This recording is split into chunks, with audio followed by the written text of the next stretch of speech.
केंद्र में प्रधानमंत्री नरेंद्र मोदी के नेतृत्व वाली भाजपा सरकार के 9 साल पूर्ण होने के अवसर पर पूरे भारतवर्ष में जनसंपर्क अभियान चलाया जा रहा है। इसी कार्यक्रम के अंतर्गत केंद्रीय इस्पात राज्य मंत्री फग्गन सिंह कुलस्ते ने पत्रकार वार्ता को संबोधित किया।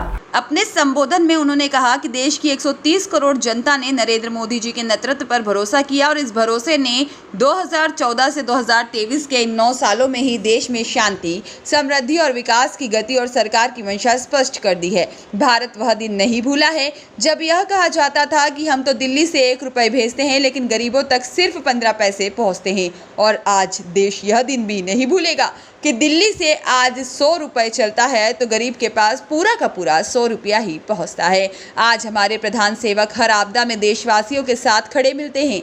एक वह दिन था जब देश को पोलियो, BCG जैसे टीकों को भारत आने में 50 से ज़्यादा साल का समय लग गया था, और आज कोरोना जैसे भयंकर महामारी से लड़ने में समूचा विश्व भारत की प्रशंसा करते नहीं थक रहा है। ड्रोन से वैक्सीन डिलीवरी दुर्गम इलाकों में भारत सरकार ने ही सुनिश्चित कराई है। स्वतंत्र भारत के इतिहास में इससे पहले गरीबों के लिए आवास निर्माण की ऐसी क्रांति नहीं देखी गई जितनी इन 9 वर्षों में मोदी सरकार ने लोगों को आवास देने का कार्य किया है। शौचालय निर्माण जैसी योजनाओं की बदौलत ही हम आज महिला अपराधों में कमी देख रहे हैं। बीमारियों से दूरी बढ़ी और पर्यावरण को भी नुकसान नहीं हो रहा है। महिलाओं की मूल ज़रूरतों में से प्रमुख है शौचालय। जब दुनिया भर में फर्टिलाइज़र की कीमतों में उछाल देखा जा रहा था तब देश के किसान इससे प्रभावित न हो, इसके लिए सरकार ने DAP फर्टिलाइज़र में सब्सिडी 140% और कुल मिलाकर 2000 करोड़ सब्सिडी बढ़ाई।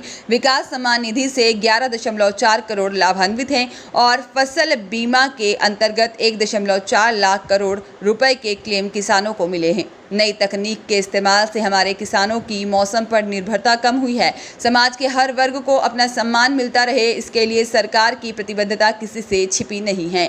महिलाओं को सशक्त करने के लिए कई पुराने कानूनों में अभूतपूर्व सुधार किए गए हैं। बिना भेदभाव देश को आगे बढ़ाने की हमारी नीति के कारण आर्थिक रूप से वंचित वर्ग को आरक्षण दिया ताकि प्रगति में वह भी सहभागी हो सके। दिव्यांगजनों के लिए भी अवसरों का नया आकाश खोला गया है ताकि यह भी आत्मनिर्भर बन सके। छोटे छोटे शहरों तक हवाई यात्रा की सुविधा का विस्तार करने के उद्देश्य से उड़ान जैसी योजनाएं लाई गई हैं। इससे देश में पर्यटन को बढ़ावा मिला, जिससे अर्थव्यवस्था को बढ़ावा मिल रहा है। मोदी के प्रधानमंत्री बनने के पहले देश के में 12 किलोमीटर प्रतिदिन के हिसाब से हाईवे बनते थे, जिसकी गति वर्तमान में 40 किलोमीटर प्रतिदिन तक पहुंच गई है। वर्तमान में हमारे मेट्रो नेटवर्क दुनिया में 5वें स्थान में आते हैं। जल्द ही हम इस क्षेत्र में भी अग्रणी रहेंगे। देशवासियों को शानदार अनुभव हो, इसके लिए भोपाल का रानी कमलावती स्टेशन, गांधीनगर स्टेशन और मुंबई के CSMT में परिवर्तन करके राष्ट्र को समर्पित किया। मेक इन इंडिया को नई परिभाषा देते हुए भारतीय इंजीनियरिंग ने दुनिया के सबसे ऊंचे रेलवे ब्रिज को बना डाला। देश ने वह दिन भी देखा जब नई टेक्नोलॉजी को लाने में भ्रष्टाचार होते थे। 80 के दशक में डिजिटल क्रांति में भागीदार न बन पाने वाला भारत आज के दौर में डिजिटल क्रांति का नेतृत्व कर रहा है। मोदी सरकार के 9 सालों के टेक्नोलॉजी के प्रयोग से गरीब का जीवन सुधरा है, वहीं सरकार के कामकाज में सुलभता आई है। फग्गन सिंह कुलस्ते ने भूपेश सरकार पर निशाना साधते हुए कहा कि केंद्र मंत्री ने छत्तीसगढ़ में कांग्रेस की बघेल सरकार पर निशाना साधा और कहा कि जब राज्य में BJP की सरकार भी आई तो विकास तेजी से होता था। जब से छत्तीसगढ़ राज्य में कांग्रेस की सरकार बनी है, विकास कार्य रुका हुआ है। छत्तीसगढ़ में 16 लाख आवास स्वीकृत किए गए, जिसमें 10 लाख आवास बन चुके हैं, 6 लाख आवास नहीं बन पाए हैं। भूपेश सरकार ने अपने 4 साल के कार्यकाल में कोई खास काम नहीं किया है। आने वाले विधानसभा चुनाव में कांग्रेस को भोगना पड़ेगा। छत्तीसगढ़ की जनता करारा जवाब देगी और फिर से BJP की सरकार बनेगी। पत्रकारों के सवालों के जवाब देते हुए कुलस्ते ने कहा कि इनकी पूर्व राष्ट्रीय अध्यक्ष राम सेतु को काल्पनिक मानती थी। हमें खुशी है कि भूपेश सरकार रामकथा का आयोजन करा रही है, परंतु इनकी कथनी और करनी का अंतर सारा देश जान चुका है। एक वह है जो भक्ति का आडंबर कर रहे हैं और एक हमारी भक्ति है जो राम मंदिर के स्वप्न को साकार होता देख पा रहे हैं। रामदास द्रौपदी फाउंडेशन के बैनर तले वृक्षारोपण संपन्न हुआ, जहां पर पत्रकार वार्ता में शामिल होने आए केंद्रीय राज्य मंत्री फग्गन सिंह कुलस्ते और सुनील रामदास ने रायगढ़ शहर के होटल अंश के प्रांगण में बड़े पौधों का रोपण किया और द्रौपदी फाउंडेशन प्रकृति के संरक्षण के लिए प्रतिवर्ष हजारों पौधों का रोपण करती आई है। सामाजिक कार्यों और पर्यावरण सुधार की दिशा में रामदास द्रौपदी फाउंडेशन संकल्पित रही है। प्रिय मित्रों, आज की प्रेस वार्ता में आप लोगों ने अपनी उपस्थिति देकर प्रेस वार्ता को सफल बनाया, इसके लिए आपको दिल से धन्यवाद।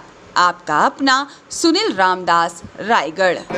पार्टी ने प्रधानमंत्री श्रीमान नरेंद्र मोदी जी के 9 वर्षों का ये जो सफलतम कार्यकाल है, इसको लेकर के भारतीय जनता पार्टी ने एक प्रवास की योजना बनाया। इस प्रवास की योजना में हम लोगों के बीच में जा रहे हैं, आप लोगों से भी मिल रहे हैं, हमारे कुछ बुद्धिजीवियों से मिल रहे हैं, हितग्राहियों से भी बात कर रहे हैं, पब्लिक से भी बात कर रहे हैं। ऐसे हर तरह के कार्यक्रम हमने सुनिश्चित किया है और अलग अलग हमने क्लस्टर बना करके मैं सरगुजा, बिलासपुर, जांजगीर चांपा और आज रायगढ़ में हूँ। ये 4 जो पार्लियामेंट कॉन्स्टिट्यूंसी, इनमें इसी प्रकार के लोगों से बातचीत करना और सरकार की योजना के बारे में, अचीवमेंट के बारे में चर्चा करना। हम चाहते हैं कि ये जो कुछ भी आप लोग देख रहे हैं, चाहे रोड का कनेक्टिविटी हो और चाहे आवास योजना का हो और चाहे हमारे नल जल योजना का विषय हो, आज प्रधानमंत्री ग्राम सड़क योजना का हो, उज्ज्वला का योजना हो, हमारे यहाँ पर विशेषकर किसानों का जो सम्मान निधि का मामला हो, आयुष्मान भारत 5 लाख रुपए तक गरीबों को फ्री इलाज कराना, ये ऐसे कुछ महत्वपूर्ण योजना है। और इसलिए हमने ये जो सरकार का है, गरीबों की सरकार है, गरीबों के लिए काम करने वाली सरकार, इस प्रकार की एक व्यवस्था हमने दिया। और प्रधानमंत्री जी ने उस समय कहा कि ये सरकार गरीबों को समर्पित सरकार है और इसलिए भारतीय जनता पार्टी की सरकार बनने के बाद हमने इस दिशा में आगे बढ़ कर के काम करना प्रारंभ किया और वो आम जनता तक पहुंचना भी प्रारंभ हो गया है। सर, तो ये अनेक ऐसी उपलब्धियां हैं। इस बार प्रदेश में जो विधानसभा चुनाव में सीएम का चेहरा सामने रख के चुनाव लड़ा जाएगा कि बिना सीएम का चेहरा? देखिए, ये पार्टी सोचेगी, आने दीजिए चुनाव का समय, बहुत अच्छा होगा जैसा आप लोग मानते हैं। हम तो सब मिलकर के पार्टी को एक साथ जोड़ करके हम चुनाव लड़ते हैं और जीतते भी हैं। संख्या बढ़ी है रायगढ़ में, निश्चित मांग था ये रायगढ़ हवाई पट्टी को लेकर के, यहाँ पर अभी तक नहीं हुआ। बगल में उड़ीसा झारसुगुड़ा कुछ चीज़ें हमारे ध्यान में आए हैं, मैं जरूर इसके बारे में चिंता करूंगा। मैंने कहा कि उड़ान योजना का जो विषय है, इसको हम देखेंगे और मैं कहूँगा इसका लाभ हमारे छत्तीसगढ़ को भी मिला है। मैंने 2-3 एयरपोर्ट्स का उल्लेख किया है। ऐसे देश भर में हमने आज तक की 148 एयरपोर्ट हमने बनाए हैं, इसके पहले 74 थे, तो स्वाभाविक हम करेंगे रायगढ़ के बारे में।